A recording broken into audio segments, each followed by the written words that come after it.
Salut à toi public. Nous allons traiter dans cette vidéo le thème de la relativité restreinte.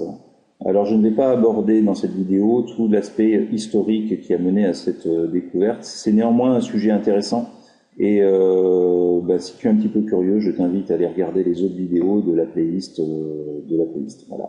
Et notamment celle sur l'expérience de Michelson et Morley. Bon, pour replacer quand même un petit peu ce chapitre-là d'un point de vue histoire. La physique, elle était à cette époque-là dictée par les lois de Newton. Alors, dans l'idée de Newton, il y avait une horloge universelle qui ne dépendait pas des observateurs. C'est-à-dire qu'entre deux événements, il y avait systématiquement une simultanéité des événements, quel que soit le référentiel d'observation. Alors, ça veut dire quoi ça? Ça veut dire, par exemple, que si je suis dans un TGV, et que je me lève de mon siège pour aller vers la voiture-bar qui est située en avant du train, et que ce TGV, mettons qu'il avance à 300 km/h, et que j'avance moi à 5 km/h à travers le wagon, eh bien je vais chronométrer le temps que je vais mettre pour me lever de mon siège et arriver à cette voiture-bar. Voilà, donc il y a deux événements que l'on va définir, c'est départ de mon siège et arriver à la voiture-bar.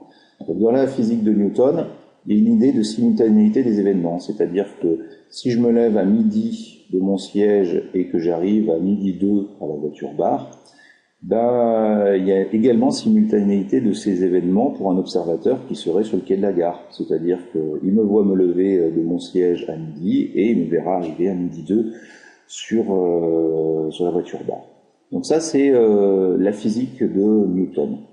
Arrivent les équations de Maxwell. Alors à cette époque-là, on traitait beaucoup d'électromagnétisme, et les équations de Maxwell, finalement, induisent le fait que la vitesse de la lumière est la même quel que soit le référentiel d'étude. Donc en gros, imaginons toujours ce TGV. Je suis assis avec une lampe de poche dans ce TGV qui avance toujours à 300 km/h, et j'allume une lampe de poche. Je regarde le photon partir de ma lampe de poche, et dans mon référentiel, là je suis assis dans le TGV, je regarde le photon partir, et si je mesure sa vitesse avec un dispositif approprié, sa vitesse est de 300 000 km par seconde. Bon. Si je suis un observateur sur le quai de la gare, et que je regarde le même photon partir, eh bien la mécanique de Newton, elle nous dit, voilà, le photon part à 300 000 km par seconde dans le référentiel du train, il faut que j'ajoute aussi la vitesse du train, donc 300 000 km par seconde, et auquel il faudrait que je rajoute les 300 km/h de la vitesse du TGV. Simplement, les équations de Maxwell, elles ne disent pas du tout ça. Elles disent, que l'on soit sur le quai de la gare ou que l'on soit à l'intérieur du TGV, eh bien, le photon, sa vitesse sera strictement la même, à savoir 300 000 km par seconde. Et donc ça, c'est la première chose, et certainement la chose la plus importante qu'il faut comprendre en relativité, c'est cette invariance de la vitesse de la lumière dans le vide. Elle ne dépend pas du référentiel. Et Albert Einstein, il a construit toute sa théorie de la relativité à partir de ce postulat-là. Donc lui, il s'est dit, si cette variable-là est fixe, quel que soit le référentiel, il va falloir tout changer. Ça va changer les notions de distance et changer également les notions de temps. Donc avant de partir sur des films comme Interstellar, où on va parler de relativité générale, ou paradoxe des jumeaux, il y en a un jumeau qui monte dans une fusée, qui revient, tout ça, ce sont des phénomènes qui nécessitent quand même une certaine compréhension. On va simplifier les choses. Donc la première des choses à bien comprendre, c'est cette invariance de la vitesse de la lumière, c'est vraisemblablement la plus importante. Et c'est de là que va découler toute la relativité restreinte.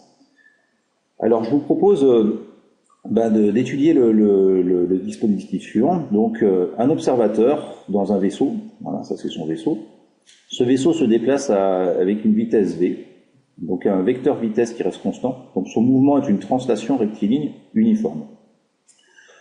À l'intérieur de son vaisseau, il a ce que l'on appelle une horloge de lumière. Il a une source ici qui va émettre un photon. Le photon va partir de la source, va rebondir sur le miroir et va être réfléchi par le miroir et va être capté au niveau du sol. La distance entre la source et le miroir est notée h dans le dessin. Donc au moment du départ, l'événement le premier événement, c'est le départ du photon. Le photon va partir, mais pendant ce temps-là, le vaisseau, lui, il va avancer. Donc pendant le temps de parcours du photon, le vaisseau va se déplacer, il va se retrouver sur cette deuxième position au moment où le photon va arriver au niveau du sol. Donc là, deuxième chose importante, après l'invariance de la vitesse de la lumière, lorsque l'on va parler de relativité restreinte, ça va être de définir deux événements. Nos deux événements dans cet exemple-là, ça va être le départ du photon et l'arrivée du photon. Maintenant, on va se placer dans un deuxième référentiel, quelqu'un qui regarderait le vaisseau du sol, et on va définir ces deux mêmes événements, départ du photon et arrivée du photon. Donc pour lui, le photon, lorsque le photon est parti, le vaisseau était ici, et lorsque le photon est arrivé, le vaisseau est là. Donc l'observation de ce photon, finalement, n'est pas la même en fonction du référentiel dans lequel on va l'observer. Le référentiel du monsieur qui est à l'intérieur du vaisseau, lui, il va juste le voir faire un aller-retour, voilà, ces deux lignes parallèles, alors que celui qui est ici, il va voir un triangle. Là. Et on va pouvoir construire cette notion de relativité restreinte à partir du moment où on a défini ces deux référentiels. Alors, troisième élément, en relativité, donc en 1, je te rappelle, c'est l'invariance de la vitesse de la lumière, en 2, c'est définir les deux événements, et en 3, on va définir les deux repères, les deux référentiels. Donc il y a un référentiel dans lequel les deux événements se situent au même endroit. C'est le référentiel du vaisseau, c'est-à-dire que si on met un petit repère O, X, Y à l'intérieur du vaisseau, et que l'observateur à l'intérieur du vaisseau place ce repère au niveau de la source, le départ du photon va se faire au niveau de l'origine du référentiel, et l'arrivée du photon va se faire au niveau de l'origine du référentiel, du repère, à cet endroit-là. Donc, entre le départ et l'arrivée, les deux événements vont se situer au même endroit. Alors en relativité, on appelle ça le référentiel propre, du vocabulaire. Donc ça, il va falloir l'intégrer, c'est le référentiel propre. Donc, pour le référentiel du vaisseau, le référentiel propre, les deux événements, le départ et l'arrivée du photon, se situent au même endroit. Dans le cadre de l'observateur qui est ici, pour lui, ces deux événements ne se situent évidemment pas au même endroit. Le vaisseau était à cet endroit-là au moment du premier événement, le départ du photon, et était situé ici au moment de l'arrivée du photon. On va appeler ça le référentiel impropre. Donc si déjà tu as compris ces trois éléments-là, le reste de la relativité, ça va plus être que du calcul numérique et un calcul qui se limite finalement à une relation de Pythagore. Tu vas voir, c'est très très simple. Donc en 1, invariance de la vitesse de la lumière, en 2, on définit les deux événements, et en 3, on définit les deux référentiels. Le propre, celui où les deux événements se situent au même endroit, et l'impropre, celui où les deux événements ne se situent pas au même endroit. Donc on va commencer à faire un petit peu de calcul. On va mesurer la durée entre ces deux événements dans le référentiel propre. Donc, le référentiel propre, c'est celui où les deux événements se situent au même endroit. Donc là, la durée nécessaire pour faire l'aller-retour du photon, il a parcouru une distance h en montant et une distance h en descendant. Il a donc parcouru une distance 2h. Einstein a dit, la célérité de la lumière dans le vide, elle est partout la même. C'est c. Voilà. Donc la durée nécessaire, la durée entre ces deux événements, ça va être 2h sur c. Distance divisée par la vitesse est égale à une durée. Maintenant, on va s'intéresser à à cette durée, mais dans le référentiel impropre. Et là, c'est évident, quand on voit le trajet qu'a effectué le photon dans le référentiel impropre, on s'aperçoit bien que la distance qu'il a parcourue est plus importante. Or, la célérité de la lumière, elle est la même quel que soit le référentiel. Donc, s'il a parcouru dans le référentiel impropre une distance qui est plus importante, ça veut dire que la durée entre ces deux événements a été également plus importante. Et c'est là où on perd la notion de simultanéité des événements de la physique de Newton, c'est-à-dire qu'entre deux événements, il ne s'est pas forcément écoulé la même durée. Et ça découle de l'invariance de la vitesse de la lumière. Donc, à cet endroit-là, et bien ici, de par ce qu'a dit Einstein, ben, comme cette distance-là est plus importante et que la célérité est la même, et ben finalement, l'événement, enfin la durée entre ces deux événements a été plus importante dans le référentiel impropre que dans le référentiel propre. Maintenant, on va s'amuser à établir la relation mathématique qu'il y a évidemment entre la durée mesurée dans le référentiel propre et la durée mesurée dans le référentiel impropre. Alors, on l'a noté précédemment, hein, delta t, la durée entre ces deux événements dans le référentiel propre, ben, c'est 2h sur c. Maintenant, on va s'amuser à calculer la durée entre ces deux événements dans le référentiel impropre, celui de l'observateur qui est resté sur le quai. Donc, l'objectif, ça va être de calculer finalement la distance qu'il a parcourue ici. Alors, on le voit assez facilement, hein, ce triangle-là peut être divisé en deux triangles rectangles, et ce qu'on va essayer de déterminer, c'est la valeur de l'hypoténuse. Alors, j'ai pris comme variable d'. D', c'est la distance parcourue par le photon dans le référentiel impropre entre ces deux événements. D', c'est ça. Tac, tac. Voilà. C'est la montée-descente. Donc, si on s'intéresse à l'hypoténuse, c'est évidemment D' sur 2. Voilà, c'est la moitié du trajet. Donc là, on a ce triangle rectangle. Il reste plus qu'à déterminer la valeur de ce côté, la valeur de ce côté, pour faire notre égalité. Donc évidemment, la hauteur de ce triangle-là, qui est notée h, c'est la même que celle dans le référentiel propre. C'est h carré. Cette portion-là ici, c'est v delta t'. Le vaisseau, vous vous rappelez, il avance avec un vecteur vitesse v constant, donc de norme v. Donc la distance qu'il va parcourir pendant la durée mesurée dans le référentiel impropre, que l'on note delta t', c'est v fois delta t'. Voilà. Donc cette distance-là, c'est v fois delta t'. V delta t', je vais le diviser par 2 pour juste avoir ce petit bout-là. Hein. Voilà, v delta t' sur 2. Donc là, on a du Pythagore, hein. C'est h carré plus v delta t' carré sur 2, évidemment, est égal à la valeur de l'hypoténuse, à savoir d' sur 2 et v au carré. Donc ça, c'est Pythagore. Je vais multiplier les membres de gauche et le membre de droite par 4. Donc je fais rentrer 4 à l'intérieur. 4, c'est évidemment 2 au carré, ce qui me permet de simplifier.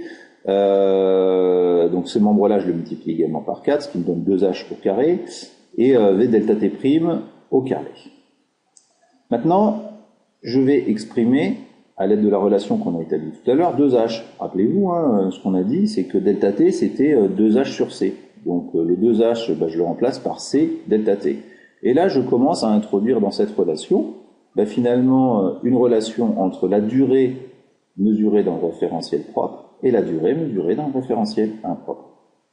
Maintenant, il ne me reste plus qu'à bidouiller, le d' carré. Donc le d' carré, ici, ça va être c fois delta t'.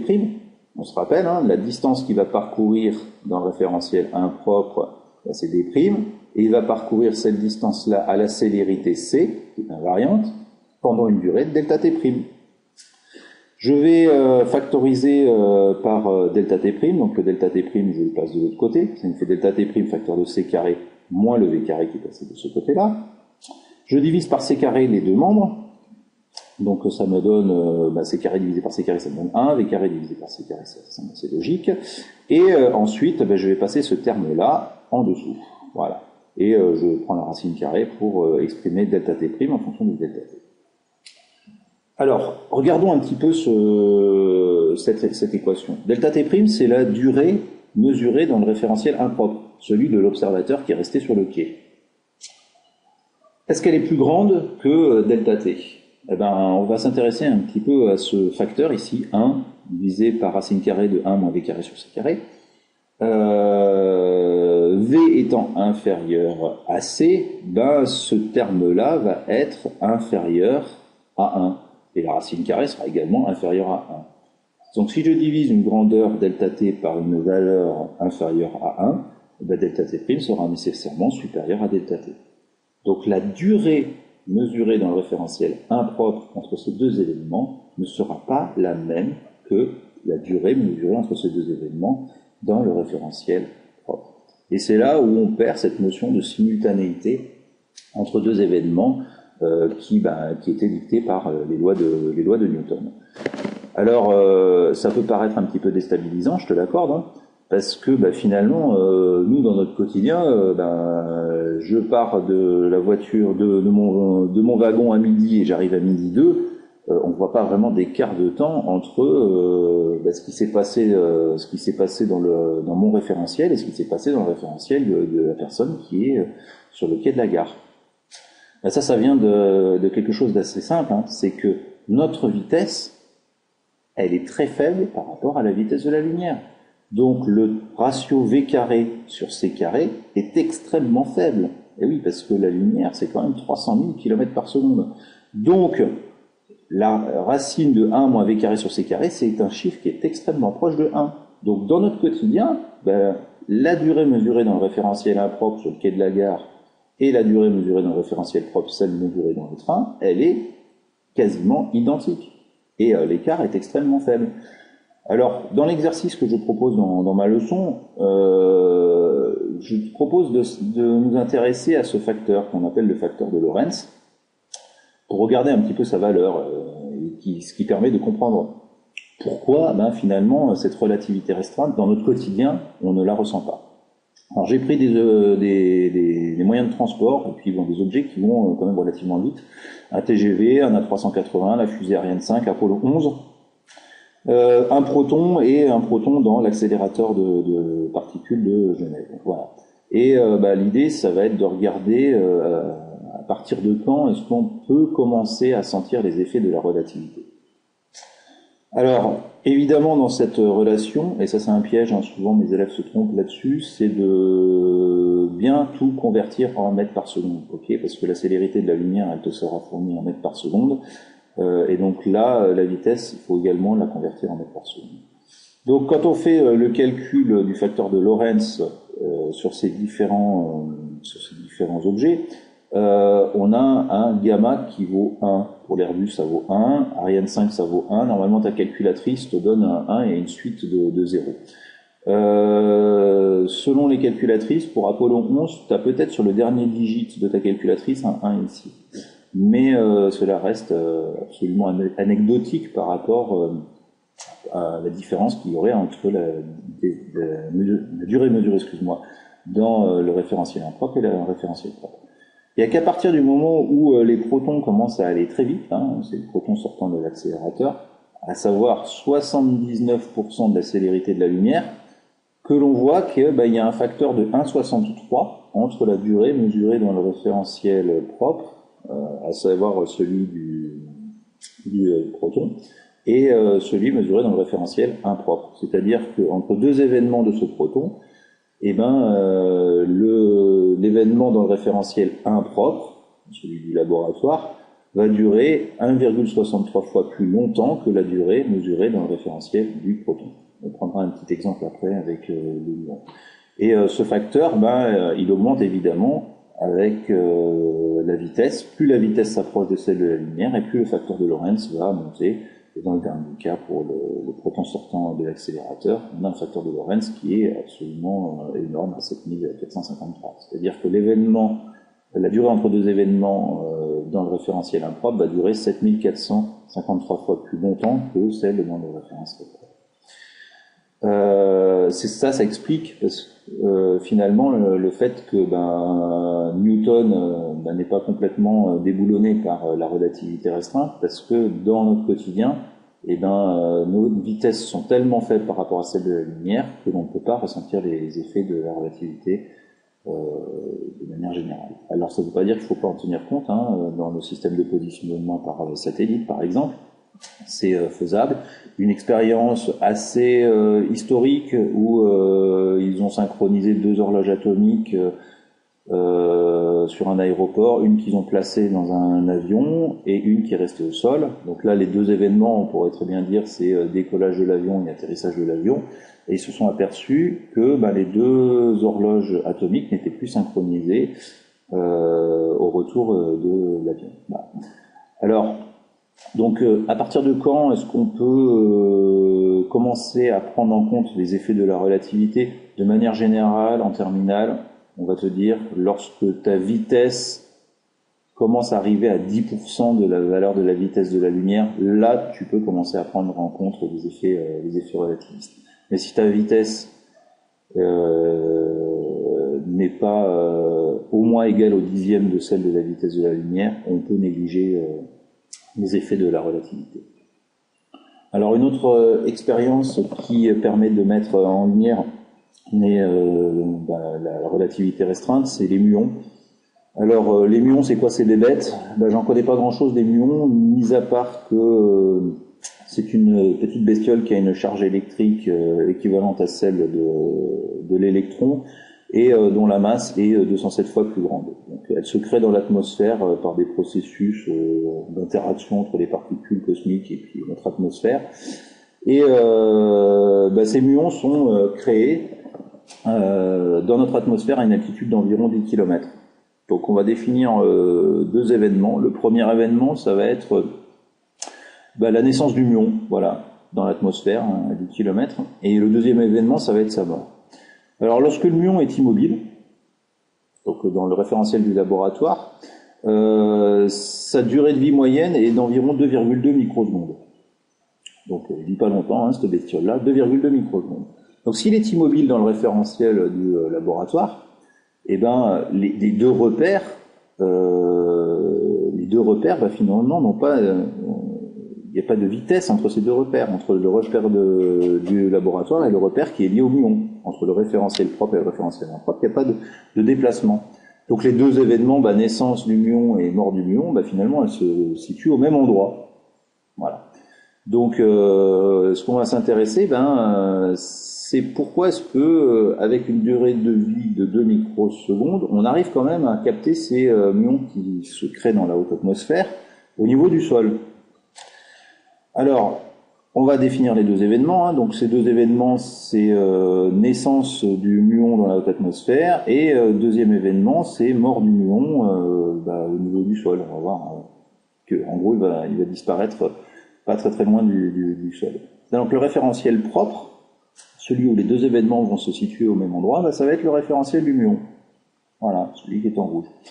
Le référentiel impropre, ça va être le référentiel de l'observateur. Donc pour l'observateur, je l'ai dessiné en bleu, le muon va naître dans la haute atmosphère et il va disparaître en bas. Donc ce sont deux événements qui n'ont pas lieu au même endroit. Le muon trimballe son référentiel avec lui, son horloge et son repère, alors que l'observateur, lui, il va rester fixe au niveau du sol. Donc là, on a bien défini les deux événements, les deux référentiels, le propre et l'impropre. Maintenant, on va s'amuser à déterminer finalement la distance parcourue par le muon. Donc le muon, lui, il se déplace à une célérité de 99,8% de la célérité de la lumière. Donc évidemment, là, on a très largement dépassé les 10% qui sont la limite pour prendre en compte les effets de la relativité. Donc on va calculer la distance qu'il va parcourir dans son référentiel. Donc dans son référentiel, lui, sa durée de vie c'est de 2,2 10-6 secondes. Sa vitesse c'est 99,8% de c et il parcourt dans son référentiel à lui une distance de 659 mètres. Deuxième question, pourquoi le fait que des muons parviennent à la surface de la Terre est-il une preuve expérimentale de la dilatation des durées? Dans notre référentiel à nous, le référentiel impropre, en tant qu'observateur au niveau du sol, ces deux événements n'ont pas lieu au même endroit. Et donc, la durée mesurée dans le référentiel propre n'est pas la même que celle mesurée dans le référentiel impropre. Il faut donc qu'on détermine la durée mesurée dans le référentiel impropre. On a vu que les durées mesurées dans le référentiel impropre étaient supérieures. Donc, si elle est supérieure dans le référentiel impropre, dans notre référentiel à nous, le muon va parcourir une distance qui sera supérieure et nous permettra certainement de le capter au niveau du sol. Alors, passons à l'application numérique. Au repos, dans le référentiel propre, sa durée de vie, c'est de 2,2 microsecondes. Appliquons maintenant le facteur de Lorentz pour déterminer sa durée de vie dans le référentiel impropre. Donc, sa durée de vie dans le référentiel impropre, on va multiplier sa durée de vie dans le référentiel propre par le facteur de Lorentz et on tombe sur 35 microsecondes. Donc évidemment, il n'y a pas simultanéité des deux événements dans dans les deux référentiels. Et on va déterminer donc la distance parcourue par ce muon dans le référentiel impropre. Donc, dans le référentiel impropre, sa durée de vie, c'est 35 microsecondes. Et quand on fait le calcul, ah oui, là j'ai fait une erreur à cet endroit, il faut m'en tenir compte, on tombe sur à peu près 10 km. Donc, ce qui explique qu'on peut capter ces muons au niveau du sol. Voilà, j'ai terminé les explications sur la relativité. Pour éviter de raconter des bêtises et pour avoir les idées bien claires pour les épreuves du baccalauréat, garde bien en mémoire ça. Hein. C'est 3 éléments. C'est le premier élément, c'est l'invariance de la vitesse de la lumière. Deuxième élément, c'est de définir les deux événements. Troisième chose, c'est de définir le référentiel propre et le référentiel impropre. Et la durée mesurée dans le référentiel propre sera toujours inférieure à celle mesurée dans le référentiel impropre. Et si jamais tu as un doute, parce que c'est souvent le cas lorsque vous êtes sur votre copie, on vous donne une valeur de durée, mais vous ne savez plus si c'est une durée propre, mesurée dans le référentiel propre, ou une durée mesurée dans le référentiel impropre. Le tout, c'est de se souvenir de la définition du référentiel propre, celui où les deux événements ont lieu au même endroit, et dans ce cas-là, tu te remémores l'expérience avec le petit vaisseau, là, et tu te souviens que le référentiel dans lequel les deux événements ont lieu au même endroit, c'est celui du vaisseau. Et c'est celui où il fait juste l'aller-retour avec les deux lignes parallèles, c'est donc la distance la plus courte, donc la durée la plus courte. Voilà, c'est en gros cette démarche-là qu'il faut avoir pour pas se tromper dans les applications numériques au baccalauréat. Voilà, j'espère que cette vidéo t'aura aidé et te permettra d'être un peu plus au clair par rapport à ce phénomène passionnant qu'est la relativité restreinte. Alors je termine juste quand même sur cet élément-là, sur cet exercice-là, j'aurais pu aller un cran plus loin. Ça induit, cette relativité restreinte, non seulement une dilatation des durées entre deux événements, mais aussi une dilatation des distances. Parce qu'on voit bien que entre ces deux événements, le muon n'a pas parcouru la même distance en fonction du repère dans lequel on se situe. Voilà, je te dis bon courage pour tes révisions et te dis à très bientôt pour une nouvelle vidéo.